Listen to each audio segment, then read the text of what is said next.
Mula pa noong 2018, nang makahanap ako ng stable at well-paying na trabaho, ako na ang naging breadwinner ng pamilya namin.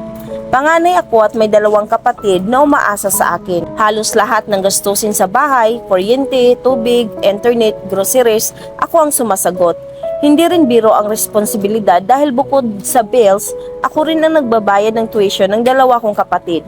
Bilang tulong sa mama ko, nagbibigay ako ng monthly allowance na 25,000 na umaabot hanggang 28 noong 2022. Dahil sabi niya ay kulang daw, kahit mabigat hindi ako nagrereklamo. Sa isip ko, responsibilidad ko ito bilang anak. Noong late 2023, nagpakasal ako sa boyfriend ko. Doon ko unang naranasan ang pinakamalalim na sakit na galing sa sarili kong ina. Sa mismong araw ng kasal, habang may hawak na mikropono na nasa harap ng maraming bisita, pinahiya niya ako at ang asawa ko.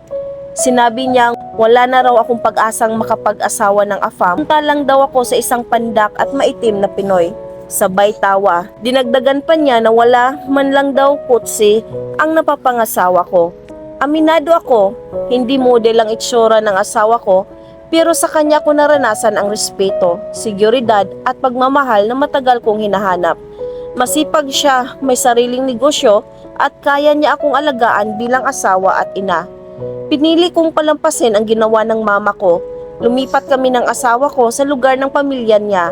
Work from home naman ako, kaya walang problema sa trabaho. Nang mabuntis ako, doon na kami nag-usap ng asawa ko na bawasan muna ng 5K ang allowance ni mama. Mula sa 28K ay magiging 33K na lamang dahil kailangan naming mag-ipon para sa panganganak at magiging anak namin. Doon nagsimula ang impyerno. Hindi matanggap ng mama ko ang pagbabawas. Minura niya ako sa messenger. Sinasabing wala raw akong utang na loob. Ipinamukha niya lahat ng nagastos niya sa akin mula pagkabata. Private school, college, na para bang singil iyon na may interes. Pati asawa ko, dinamay niya. Sinabing nilalason daw nito ang utak ko at pinagdadamutan daw namin siya. Mas masakit, nag-post siya sa Facebook. Sinasabing mamamatay na raw siya sa sakit at pinabayaan daw namin siya. Tinatagpan niya kami ng asawa ko sa mga post na punong-puno ng mura at panlalait. Dahil sa sobrang stress, nagka-bleeding ako habang buntis. Kaya pinakausapan ako ng asawa ko na i-block muna siya para sa kaligtasan ko at ng baby ko. Kahit ganoon, hindi ko pa rin siya tinitigilan padalhan. 23K pa rin buwan-buwan. Nakapagtapos na ang isa kong kapatid kaya isang tuition na lang ang sinasalo ko. Pagkatapos kong manganak, masaya akong nagpost ng larawan ng baby namin sa Facebook. Doon, tuluyang nabasag ang puso ko. Ang comment ng mama ko, "Nako, ang laki ng ilong ng apo ko. Hindi nagmana sa side ng mama. Buti naging lalaki yan. Kung babae, hindi maganda." Bilang ina, hindi ko yon kinaya. Kung kaya kong tiisin ang lahat ng insulto sa akin, hindi ko kayang tanggapin na laitin ang anak ko. Doon ko na siya tuluyang blinak sa lahat ng platform. Pinutol ko ang komunikasyon at tinigil ko ang allowance. Pinakausapan niya akong kausapin siya sa pamamagitan ng kapatid ko, pero malinaw ang sagot ko. Lahat ng ginawa niya sa akin, kaya kong palampasin, pero pagdating sa anak ko, hindi.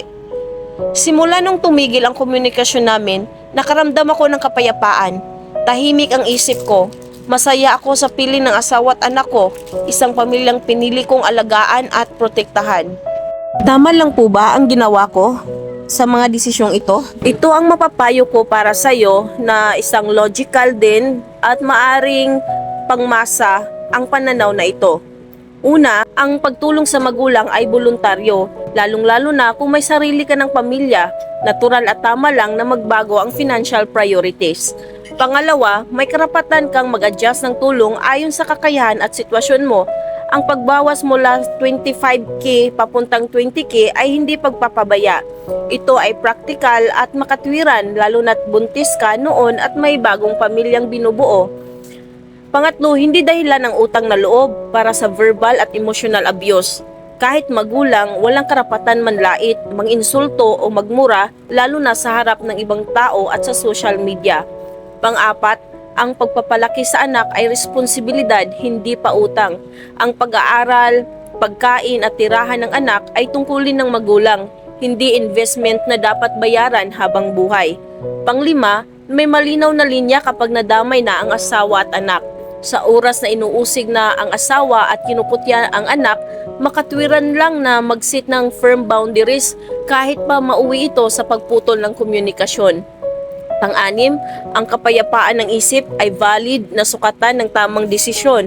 Kung matapos ang desisyon ay mas payapa ka, mas maayos ang kalusugan mo at mas stable ang pamilya mo, ibig sabihin may sense ang ginawa mo. Pangpito, ang pananahimik ay hindi kawalan ng respeto. Minsan ito ang pinakamahinahong paraan para hindi na lumala ang sitwasyon. Pangwalo, ang reconciliation ay posible lang kung may pagbabago. Ang pakipag-ayos ay hindi dapat nanggaling sa guilt o pressure ng kamag-anak, kundi sa paghingi ng tawad, paggalang sa boundaries, at consistent na pagbabago ng asal.